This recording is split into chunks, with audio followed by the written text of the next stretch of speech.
Hello friend, दोस्तों, आज की वीडियो में हम संविधान की प्रस्तावना के बारे में जानेंगे और साथ ही हम जानेंगे कि संविधान की प्रस्तावना में उपयोग किए गए शब्दों के बारे में। तो दोस्तों, चलिए शुरू करते हैं।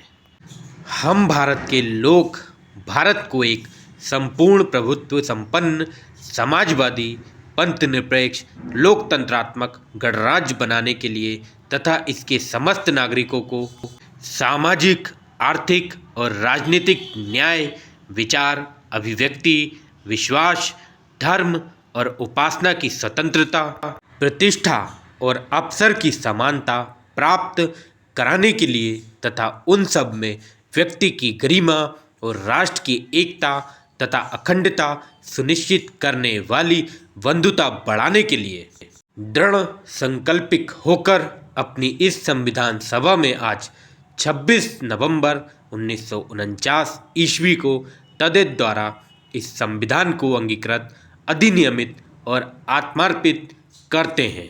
प्रस्तावना संविधान के परिचय तथा भूमिका को कहते हैं। भारतीय संविधान की प्रस्तावना पंडित नेहरू द्वारा पेश किए गए उद्देश्य प्रस्ताव पर आधारित है। 42वें संविधान संशोधन अधिनियम 1976 द्वारा इसमें समाजवादी, पंथ निरपेक्ष और अखंडता जैसे शब्दों को सम्मिलित किया गया। प्रस्तावना में उल्लेखित मुख्य शब्दों के अर्थ की बात करें तो पहला है हम भारत के लोग। इसका तात्पर्य यह है कि भारत एक प्रजातांत्रिक देश है तथा भारत के लोग ही सर्वोच्च संप्रभु हैं। अतः भारतीय जनता को जो अधिकार मिले हैं वही संविधान का आधार है।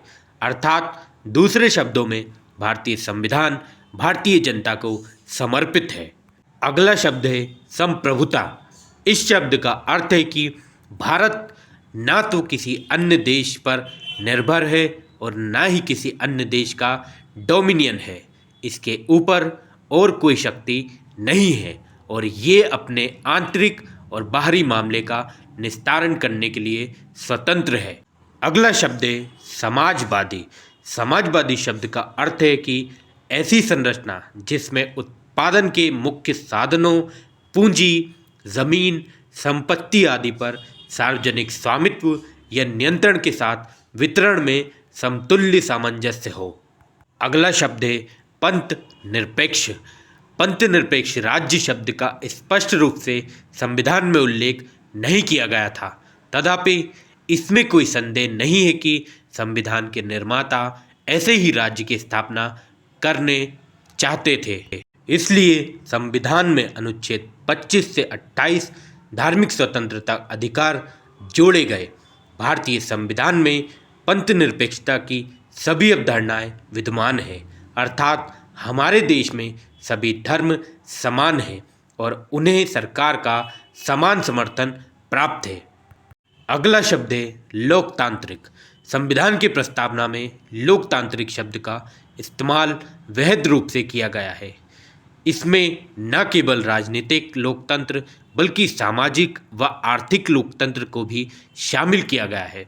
वयस्क मताधिकार, सामाजिक चुनाव, कानून की सर्वोच्चता, न्यायपालिका की स्वतंत्रता, भेदभाव का अभाव भारतीय राज्य व्यवस्था के लोकतांत्रिक लक्षण के रूप में हैं। अगला शब्द है गणराज्य।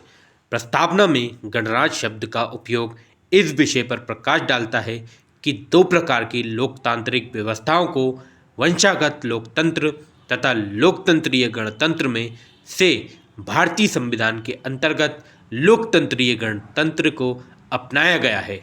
गणतंत्र में राज्य प्रमुख हमेशा प्रत्यक्ष अथवा अप्रत्यक्ष रूप से एक निश्चित समय के लिए चुनकर आता है। गणतंत्र के अर्थ में दो और बातें शामिल हैं। पहली यह है कि राजनीतिक संप्रभुता किसी एक व्यक्ति जैसे राजा के हाथ में होने के बजाय लोगों के हाथ में होती है। दूसरी ये कि किसी भी विशेषाधिकार प्राप्त वर्ग की अनुपस्थिति, इसलिए हर सार्वजनिक कार्यालय बगैर किसी भेदभाव के प्रत्येक नागरिक के लिए खुला होगा। अगला शब्द है स्वतंत्रता। यहाँ स्वतंत्रता का तात्पर्य नागरिक स्वतंत्रता से है। स्वतंत्रता के आधार का इस्तेमाल संविधान में लिखी सीमाओं के भीतर ही किया जा सकता है। ये व्यक्ति के विकास के लिए अवसर प्रदान करता है। अगला शब्द है न्याय। न्याय का भारतीय संविधान की प्रस्तावना में उल्लेख है, जिसे 3 विभिन्न रूपों में देखा जा सकता है: सामाजिक न्याय, राजनीतिक न्याय व आर्थिक न्याय। सामाजिक न्याय से अभिप्राय है कि मानव के बीच जाति वर्ण के आधार पर भेदभाव न माना जाए और प्रत्येक नागरिक को उन्नति के समुचित अवसर सुलभ हो। आर्थिक न्याय का अर्थ है कि उत्पादन एवं वितरण के साधनों का न्यायोचित वितरण हो और धन संपदा का केवल कुछ ही हाथों में केंद्रीकृत न हो जाए। राजनीतिक न्याय का अभिप्राय है कि राज्य के अंतर्गत समस्त नागरिकों को समान रूप से नागरिक और राजनीतिक अधिकार प्राप्त हो, चाहे वे राजनीतिक दफ्तरों में प्रवेश की बात हो अथवा अपनी बात सरकार तक पहुंचाने का अधिकार हो। अगला शब्द है समता। भारतीय संविधान की प्रस्तावना हर नागरिक को स्थिति और अवसर की समता प्रदान करती है, जिसका अभिप्राय है समाज के किसी भी वर्ग के लिए विशेषाधिकार की अनुपस्थिति और बिना किसी भेदभाव के हर व्यक्ति को समान अवसर प्रदान करने की उपबंध। अगला शब्द है बंधुत्व। इसका शाब्दिक अर्थ है भाईचारे की भावना। प्रस्तावना के अनुसार बंधुत्व में 2 बातों को सुनिश्चित करना होगा: पहला, व्यक्ति का सम्मान और दूसरा, देश की एकता और अखंडता। मौलिक कर्तव्य में भी भाईचारे की भावना को प्रोत्साहित करने की बात कही गई है। इस तरह से इन शब्दों का मतलब है। तो दोस्तों, उम्मीद करता हूँ आपको वीडियो अच्छे से समझ आई होगी। तो मिलते हैं नेक्स्ट वीडियो में किसी नए टॉपिक के साथ। तब तक के लिए जय हिंद, जय भारत।